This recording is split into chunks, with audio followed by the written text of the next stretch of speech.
குர்ஆன் தான். அந்த அல் குர்ஆன் நன்மையை பயக்கும், இறைவனிடத்திலே ஒரு அங்கீகாரத்தை பெற்றுத் தரும் என்பதனால்தான் குர்ஆனை ஓதி திக்ருகள் அனைத்திலேயும் சிறந்ததான அல் குர்ஆனை ஓதி இன்றைய நாளில் நாம் துஆ செய்கின்றோம். துஆ, இறை அஞ்சாடுதல் என்பது மிகப்பெரிய தேவையும் கூட, நமக்கான நெருக்கமும் கூட. நமக்கு தேவையில்லாம யாரும் இல்லை. ஒவ்வொன்றும் இறைவனிடத்திலே மட்டும்தான் கேட்க முடியும். கேட்கின்ற அனைத்தையும் மனித உலகம் தந்துருமா? நம்முடைய உறவுகளில் இருந்து எல்லாரையும் சிந்திக்கலாம். எல்லாரும் கேட்கிற அனைத்தையும் கொடுத்துருவாங்கன்னா அது கேள்விக்குறிதான். ஆனால் இறைவனிடத்தில் கேட்கின்ற அனைத்தும் நம் வாழ்வின் நலம் என்றால் அல்லாஹ் நிச்சயமாக வாழும் பொழுது வாழ்க்கைக்கு பிறகு ஒரு நாள் கேட்கப்பட்டது இறைவனிடத்தில் இருந்து நமக்கு கிடைக்கும். அப்படியானால் நம்முடைய வாழ்வில் அங்கீகரிக்கப்பட வேண்டிய அந்த நலவுகள் எல்லாம் அல்லாஹுக்கு பிடித்தமான அந்த அல் குர்ஆனை ஓதி அல் குர்ஆனிடம் இருந்து இறைவனிடத்திலே அந்த நெருக்கத்தை பெற்று இறை அஞ்சாடுதல் தான் நம்முடைய காலமான வழிமுறைகளும் கூட. அந்த வழிமுறைகளில் நாம் இன்றைய நாள் சூரா யாசீன் ஓதுவோம். சூரா யாசீன் ஓதி அல்லாஹ்விடத்திலே நாம் இன்றைய நாளில் மிகப்பெரிய நன்மைகளான நம்முடைய வாழ்வின் இன்றியமையாத தேவைகளான 3 யாசீன்கள் ஓதுவது நம்முடைய வழமை. முதலாவது, பாவ மன்னிப்பு பெறுவதற்காக நாம் நம்முடைய வாழ்வில் செய்த சிறுபிற பாவங்களை எல்லாம் பிழை பொறுத்து இறைவனுடைய நெருக்கம் பெறுவதற்காக முதலாவது ஒரு யாசீன் ஓதுவோம். அதே போன்று நம்முடைய விசாலமான ரிசுக்கை பெற வேண்டும். ஒவ்வொருத்தருக்கும் தேவை இதுதான் என்று சொல்லுகின்ற அளவிற்கு அல்ல. எத்தனையோ தேவைகள் நம்முடைய மனக்கிடங்குகளிலே கிடைக்கும். அதெல்லாம் பெறுவதற்கும் அதையெல்லாம் இறைவனிடத்தில் இருந்து பெறுவதற்கு அற்புதமான ஒரு வழி என்றால் அல் குர்ஆனை ஓதி அதனின் மூலமாக இறைவனிடத்திலே கேட்கின்ற அற்புதமான வார்த்தை.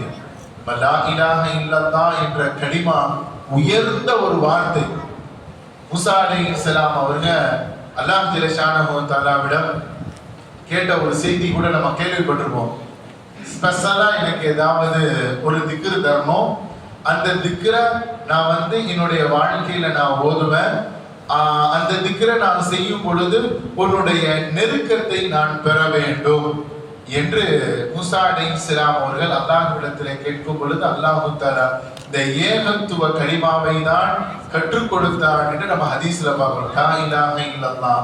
மூசா அலைஹிஸ்ஸலாம் கேட்பாங்கன்னா, இது எல்லாரும் சொல்றது, நான் உனக்கு நபியாக இருக்கின்றேன், உங்களுடைய இறைவனிடத்திலே உன்னிடத்திலே நெருக்கத்தை பெற வேண்டும் என்பதற்காக கேட்கிறேன்.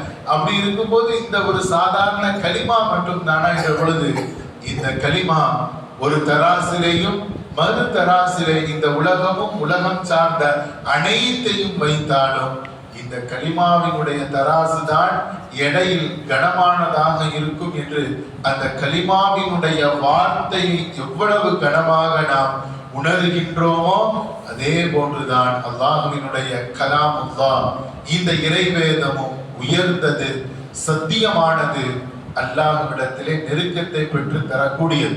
குறிப்பாக ஹதீசுகளில் பார்க்கும் பொழுது சூரா யாசீன் குர்ஆனினுடைய இதயம் என்று ஸல்லல்லாஹு அலைஹி வஸல்லம் சொல்லியிருக்காங்க.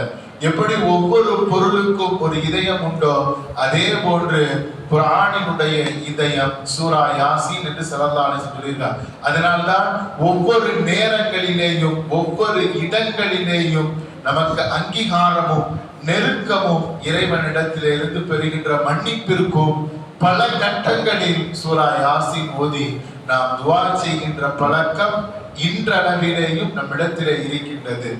அதன் அடிப்படையிலே அன்புக்குரித்தான அல்லாஹ்வின் நல்லடியார்களே, இன்றைய நாள் 3 யாசீன்கள் நாம் ஓதுகின்றோம். முதலாவது பாவ மன்னிப்பிற்கும், இரண்டாவது விசாலமான ரிஸ்கிற்கும், மூன்றாவது நீண்ட ஆயுளோடு கூடிய ஆரோக்கியத்தை இந்த உலக வாழ்வில் நாம் பெற வேண்டும் என்கின்ற நியத்தில் 3 யாசீன்கள் நாம் ஓதுவது நம்முடைய வழமை.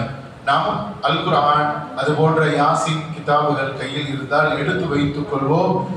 தெரிந்தவர்கள் ஓதிக்கொண்டும் அதை பார்த்து கொண்டும் செவிதாழ்த்தி கேட்பதும் அதில் நம்மில் ஒருவராக ஆக்குவதற்கு அது வழிவகுக்கும். எனவே அந்த சூரா யாசீனை ஓதி இறைவனிடத்திலே இறை அஞ்சாடுதலை பெறுகின்ற நன்மக்களாக நாம் மாறுவோம். குறிப்பாக இன்றைய இரவில் ஸல்லல்லாஹு அலைஹி வஸல்லம் அவர்கள் ஜன்னத்துல் பகீயில் சென்று காலம் கடந்த முன்னோர்களுக்காக ஸல்லல்லாஹு அலைஹி வஸல்லம் அவர்கள் துஆ செய்த அந்த ஹதீஸுகளையும் நாம் பார்க்கின்றோம்.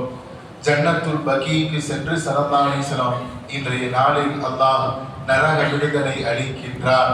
நம்முடைய முன்னோர்களுக்காக துஆ செய்ய வேண்டும் என்கின்ற சிந்தனையை ஸல்லல்லாஹு அலைஹி வஸல்லம் அவர்கள் மனித உலகத்திற்கு ஏற்படுத்தினார்கள். இன்ஷா அல்லாஹ் அதையும் இன்ஷா அல்லாஹ் இன்றைய இரவில் நிகழ்வாக நாம் முடிக்க இருக்கின்றோம். எல்லா அமல்களிலேயும் ஜமாத்தார்கள் கலந்து கொள்வோம். இறைவனிடத்திலே நமக்கான ஒரு தனி அந்தஸ்தையும் அதே போன்று இறை நெருக்கத்தையும் இது போன்ற இரவுகளின் மூலமாவது நம்மை அங்கீகரிப்பதற்குண்டான வழியை நாம் தேடிக்கொள்வோம். அல்லாஹ்விடத்திலே அங்கீகாரம் பெறுவதற்கு அது சிறந்த வழியாக அமையும் என்பதிலே எந்த ஒரு சந்தேகம் இல்லை. ரப்புல் ஆலமீன் நம்முடைய வாழ்க்கை இது போன்ற பாக்கியமான பரக்கத்தான இரவுகளை இன்னும் ஆண்டாண்டு காலமாக பல ஆண்டுகள் இந்த மண்ணில் அடைவதற்கும் அந்த இரவினுடைய நன்மைகளை பரிபூர்ணமாக பெற்று அல்லாஹ்விடத்தில் அங்கீகாரம் பெறுகின்ற நன்மக்களாக மாறுவதற்கும் ரப்புல் ஆலமீன் நம் அனைவருக்கும் தௌஃபீக் செய்வானாக என்ற நல்ல துஆக்களோடு வார்த்தைகளை நிறைவு செய்வேன். வ ஆகிரு தஅவானா அல்ஹம்துலில்லாஹி ரப்பில் ஆலமீன். இன்ஷா அல்லாஹ் இப்பொழுது சூரா யாசீன் ஓதப்படும். சேர்ந்து எல்லோரும் ஓதுவோம். ஒவ்வொரு யாசீனுக்கும் உண்டான அந்த நியத்துகளும் நமக்கு சொல்லித் தரப்படுகின்றது.